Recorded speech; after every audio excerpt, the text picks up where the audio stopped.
Histoire de l'église Saint-Hébert de Bléhary, œuvre de Henri Lacoste. Henri Lacoste est né à Tournai le 16 janvier 1885.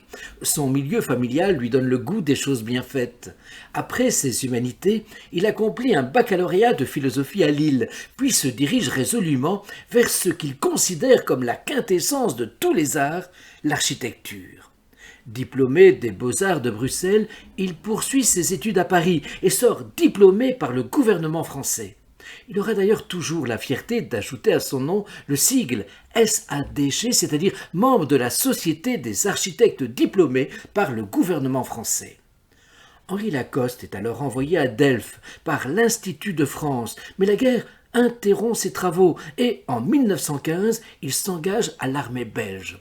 En 1921, il fait une seconde campagne de fouilles en Grèce et est nommé en 1923 professeur d'histoire de l'architecture à Bruxelles. 1918. La Première Guerre mondiale touche à sa fin. Vaincus, les Allemands reculent et pensent tenir un temps les Alliés sur la ligne de l'Escaut. Le gros des troupes se retranche vers Maubray. Comme à cette époque, il n'existe pratiquement pas d'autres moyens d'observation que les lieux élevés, il s'agit de les détruire avant la retraite. C'est ainsi que les clochers des églises de la rive gauche du fleuve, même plus loin, à Rongy et à Lédin, ainsi que les moulins, sont dynamités. La gare et le pont de l'Escaut suivent. À l'arrivée des Anglais, le 20 octobre, le village se trouve ainsi dans la ligne de feu et de plus est bombardé par des obus asphyxiants depuis le fort de Molde en France, encore tenu par les Allemands. L'ordre vient d'évacuer le village tandis qu'une bataille féroce s'engage pour le passage de l'Escaut. La rentrée des habitants ne se fait pas avant l'armistice. Au retour, la situation la plus lamentable les attend.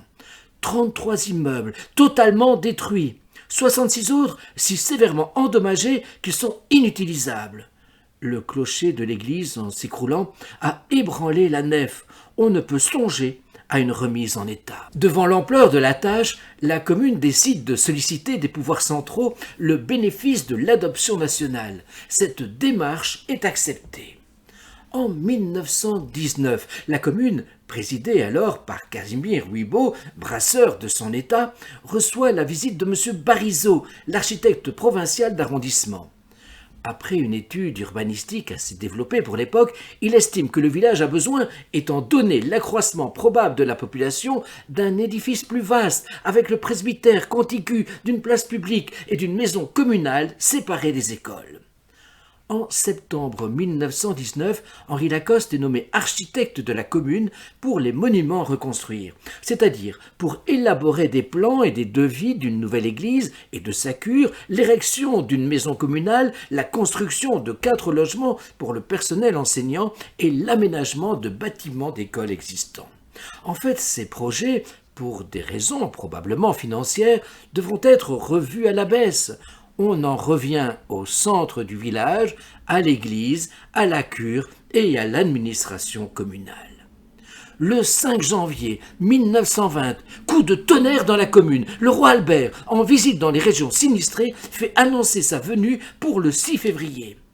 Il semble donc que les dirigeants de la commune, qui avaient demandé le bénéfice d'une adoption nationale, aient été fort bien inspirés.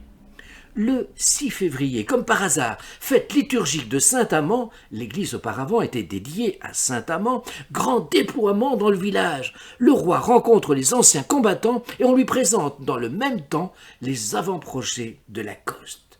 Il les approuve et promet son appui.